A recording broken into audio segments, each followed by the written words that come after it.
Hello, my name is Dr. Tony Saroyan. I'm a mental health clinician in the state of California.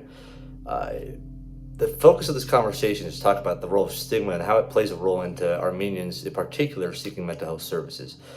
So, my research history specifically has to do with Armenian American males in the past they take to seek services. I want to point out every community has stigma when it comes to mental health, so Armenians are not unique in that sense. However, I do believe that there's a unique aspect we can bring to the table, especially post the attacks on Artsakh that happened, because right now the topic of mental health is relevant and it's salient.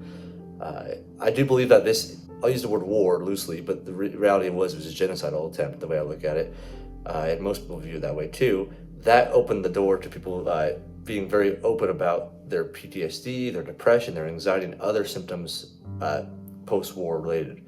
So with that being said, I'm gonna start from the beginning. So when it comes to stigma, there's two different angles you can look at. There's something called felt stigma and perceived stigma. Okay, so felt stigma is actual stigma that occurs on you, right? So if I go down the street and I may have wild-looking hair or something that's not socially normative in that sense, people might go to me and point at me and actually go up to me and say, "Hey, what's wrong with you?" Right? That's more of a felt stigma, actual stigma that occurred to you. Perceived stigma is more so if I'm doing the same thing, I'm walking down the street, and I assume that people are going to start judging me, so then I start getting very uncomfortable, and then I actually start avoiding social situations. So let me give you another example from a mental health standpoint now, right? So within the Armenian community, felt stigma might be more so if I disclose to my family that I have a mental health issue I'm struggling with, they might shun me, disown me, or they might even neglect it or downplay it. They might say, "Oh, there's nothing wrong with you, move on," or "You just are lazy," or whatever it is, right? But I might have depression, right? Perceived stigma might be more so, I don't want to tell my family I have depression or anxiety or anything in that sense, because if I tell them, then they might shun me, they might do this, they might do that. So the perceived stigma is more so the might be, right? So in my research study, which you can find on my Instagram, it's in my link in my bio for Dr. Tony Saroyan page, it actually discusses the concept of people that I interviewed for my research of them being hesitant to tell their family about their mental health because they wanted to protect their mother from the burden of their stress. They wanted to make sure that they can get married in the future, that they would not sever their future relationships. They wanted to make sure that they did not shame the family by telling them about their mental health issue, right? Believe it or not, the majority of the stigma had to do with the perceived stigma beyond the actual felt stigma. When I actually had people talk to me about when they talked about the mental health of their family, yes, they got negative responses at times, but I would actually argue that the majority of them actually were welcomed a little more warmer than they expected. Granted, the initial disclosure part of them discussing that their mental health experiences, yes, there was some awkwardness, let's say, or there was some kind of the parents and the family maybe didn't know how to process it with the kid, but after that initial awkwardness moment, they actually were able to kind of get on a deeper level and actually find out that maybe their family members went to therapy. They found out maybe that their family member has the same mental health thing they have, or there's a generational pattern of mental health amongst the family. So that was kind of the interesting findings I found, where the perception of the stigma, it was such a burden, or the perceived stigma was such a burden that it led to the perception that if I do this, I'm going to get a negative response. Therefore, I'm not even going to talk about it. So it just grows and grows and grows, which leads to more anxiety, more kind of anxiousness about talking about mental health, which kind of creates like a boogeyman kind of concept, right? So again, in our community, this is not unique, right, to other communities as well. Other communities have this just like we have it, but in my findings was definitely the Armenian community, Armenian American diaspora at least, this occurs. I do believe there's a difference in stigma in people from ICE on themselves and in America, for example, right? So my study is limited in that sense, so I don't want to overgeneralize across the whole world because, again, Armenians were everywhere, right? We literally live in every country at this point in the world, and we have strong communities in every country, but we tend to adopt and adapt and acculturate, or even assimilate, I'll use that language, right, into those countries that we adopt in that sense. And when you move into a new country like that, you tend to adopt their values and their way of life to a degree. Now, granted, Armenians are very tight-knit. We still hold our strong Armenian core values. However, we do grow into that as well. So, for example, an Armenian in Russia might have a different perspective on mental health or the way they talk about topics, or the family values or whatever it may be, compared to maybe an Armenian in Glendale or Armenian in Fresno, right? Do they overall have similar values? I would argue they do, but there's somewhat differences still. So it's very important to not overgeneralize when we're talking about the Armenian community for that exact reason. So the next part I want to bring up is generational trauma. It's a term we throw out a lot, and it's very relevant to the Armenian community. I would argue the majority of research, when I was doing my research study, I actually wanted to do it on this topic at first, but I realized this topic is very, very already studied in our community, and granted, it needs more studying, I would argue, but I do think this is one of our strengths in research, is we have evidence of the impact of generational trauma or transgenerational trauma on the Armenian diaspora. So to break it down in layman's terms, generational trauma has to do with when your ancestral trauma happened, like the genocide for us is one. There's multiple things that have happened to our community in the past 100 years, but that's one, right? It's the ways of coping, the ways of dealing with it, and the stressors of it are passed down generationally. Now, they might not be passed down in a very obvious way. It might be more of a subtlety in the sense of maybe when there's an issue in the family, you just don't talk about it, right? And that's to protect the kids, right?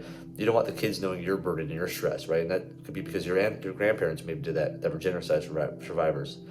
Now that passing down of not the hush-hush kind of approach to protect family members has its role, but also that is passed down into the stigma part too. Like, oh, I saw so-and-so deal with this, so that means that if they dealt with that and they're not talking about it, then my issue is so minor compared to theirs, therefore I'm not going to talk about it because I don't want to act like I'm spoiled or I don't want to act like I'm ungrateful, right? So in other communities, I'll give you examples, right? The Native Americans, I would argue, have one of the closest ties to the Armenians when it comes to their experience of generational trauma, right? I would argue that the difference between the Jewish community and the Armenian community, Native American, right? They're very similar in the sense of what they dealt with. They're very similar in their trauma experiences. I would say one of the major differences, though, for example, is the fact that Germany, right, which are the perpetrators of the Holocaust, have very openly acknowledged the Holocaust that occurred for them. When it comes to Armenians, right, we all know Turkey refuses it ever happened and actually educates their people that it never happened, right? So that's it's very hard to get closure, right, when the situation where when the perpetrator still denies it happens, as well as still perpetuates against the people that they abused 100 years ago, right? We saw that happen back in October 2020. And Native Americans, you can argue, similar situation. The genocide against Native Americans occurred, right, in America. If you are not aware of it, I recommend looking into it, right? Because it's ample evidence as well, right? However, we very barely study about it in American schools, right? When we talk about it, we don't really understand the gravity of it, right? And if you can think from that perspective, can you imagine how Native Americans must feel, right? Just like how us Armenians feel when we talk about our genocide and it's dismissed at times, right? Native Americans have never really been acknowledged by the federal government still. So back in, I think it was 2008, 2009, Obama gave a speech apologizing to the natives on behalf of the American people. Quite different than actually apologizing on the behalf of the United States, right? So that kind of was, to my understanding, my research of it, that was kind of a slap to the face to them to a degree, right? And if I'm misspeaking of this, I apologize, but that's the way my research has found that. For us Armenians, it has not been acknowledged at all. So their wounds are still open, our wounds are still open, and that's kind of a big situation for us. And that's why when that whole approach we're told, which is quite insulting when they say move on from it, was 100 years ago. Well, it wasn't 100 years ago, it was right now, right? It's never ended, essentially, in our eyes.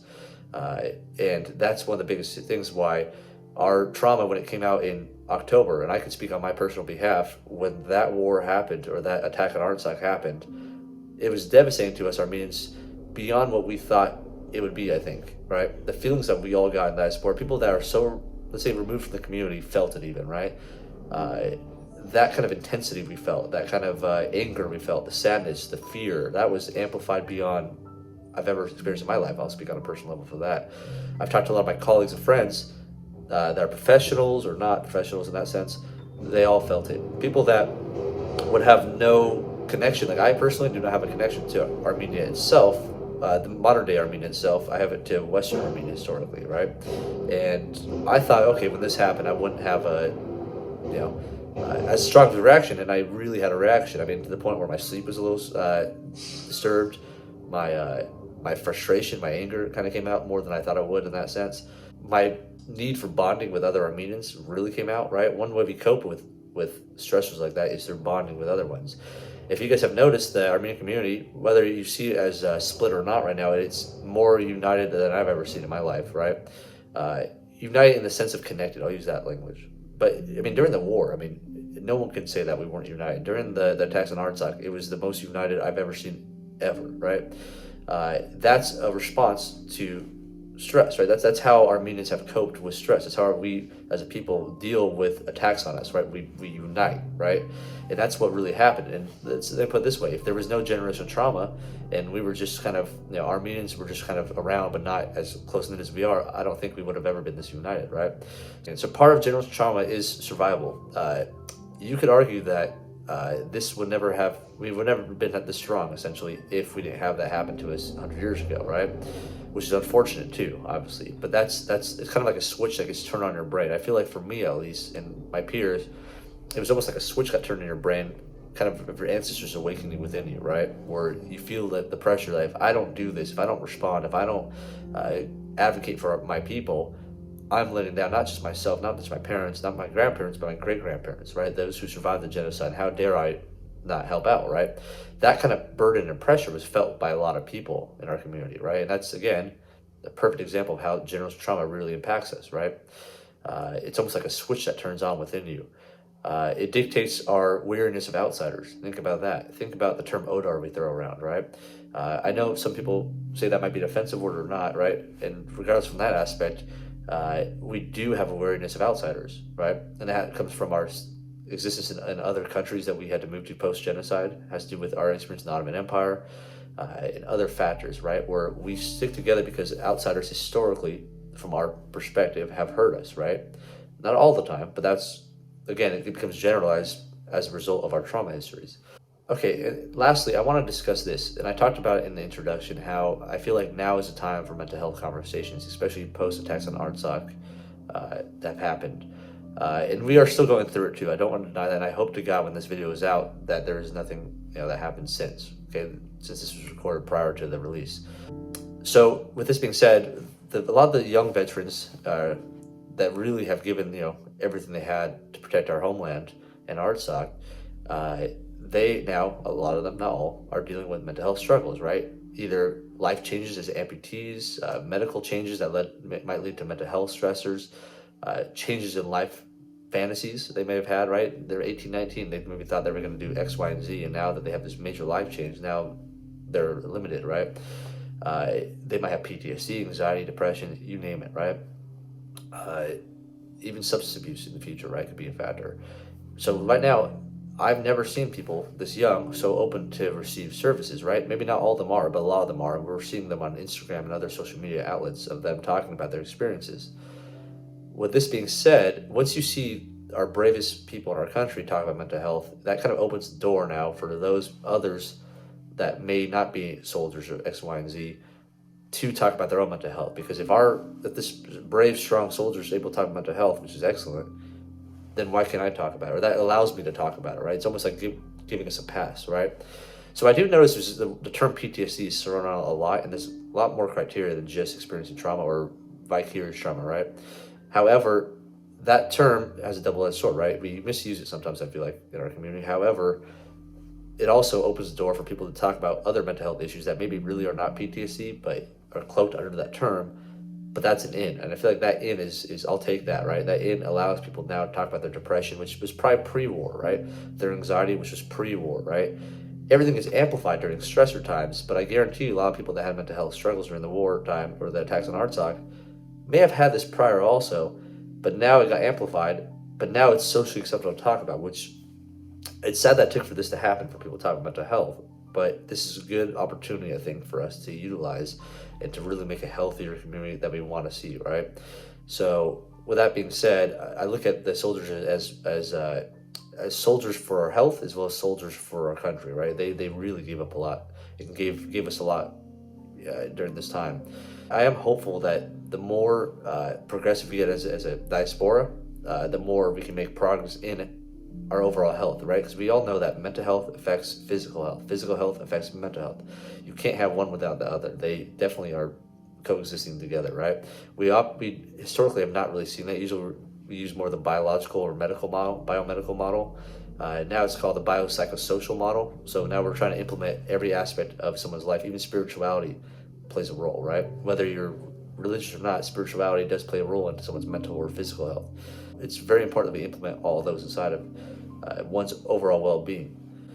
So to conclude, I am very hopeful, and I see a lot of progress already in our community regarding mental health stigma.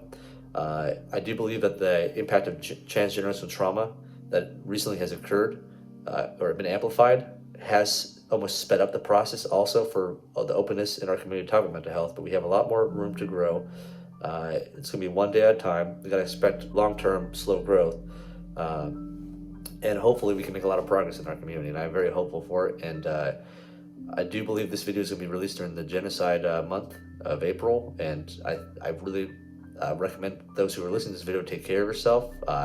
Mourn with family members, mourn with loved ones. It's going to be amplified this year, I imagine, because of this past year has been just overwhelming for most of us.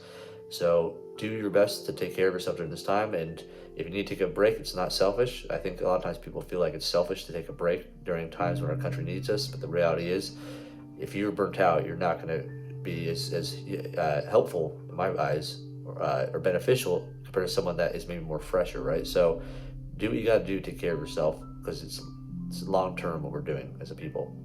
So with that being said, I want to thank you for listening and have a great rest of your day.